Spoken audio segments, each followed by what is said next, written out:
நல்லா இருக்கீங்களா என யாரை கேட்டாலும் ஏதோ குறை சொல்லிக் கொண்டிருப்பார்.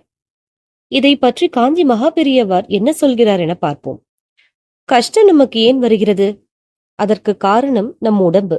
சரி, உடம்பை விட்டுடலாம்னு ஆற்றிலோ கிணற்றிலோ விழுந்து சாகலாம் என்றால் அது குற்றம், பாவமும் கூட. இந்த உடம்பு போனாலும் இன்னொரு உடம்பு வந்துவிடும். பிறவியிலிருந்து யாரும் தப்ப முடியாது. உடம்பு எதனால் வருகிறது என ஆராய்ந்து அது வராமல் இருக்க வழி செய்ய வேண்டும். முன்பு குற்றம் செய்தவனுக்கு தண்டனையாக கசையடி இருந்தது. அதை நிறைவேற்ற ஓரிடத்தில் குற்றவாளியை கட்டி வைப்பார். அத்தனை அடிகளையும் ஒரேடியாக கொடுத்தால் அவன் செத்து விடுவானே என அருகில் மருத்துவரை வைத்துக் கொள்வர். அடி பலமாக இருக்க வேண்டும். அதே சமயம் அவன் சாகவும் கூடாது. மருத்துவர் இன்றைக்கு இத்தனை அடி என்று சொன்னால் அத்தனை அடிதான் ஒரு நாளைக்கு. அப்புறம் உணவும் ஓய்வும் கொடுத்துவிட்டு மீண்டும் அடி தொடரும்.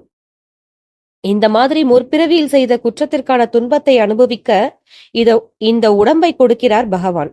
இது தாங்கும் வரையில் துன்பம் ஏற்படும்.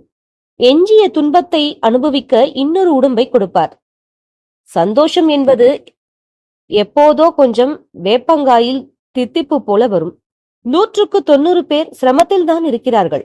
அதற்கு காரணம் ஏதோ ஒரு தவறு செய்திருக்கிறோம். நல்லது கெட்டது என கலந்து செய்திருப்பதால் கொஞ்சம் சந்தோஷம், கொஞ்சம் துக்கம் என மாறி மாறி வருகிறது.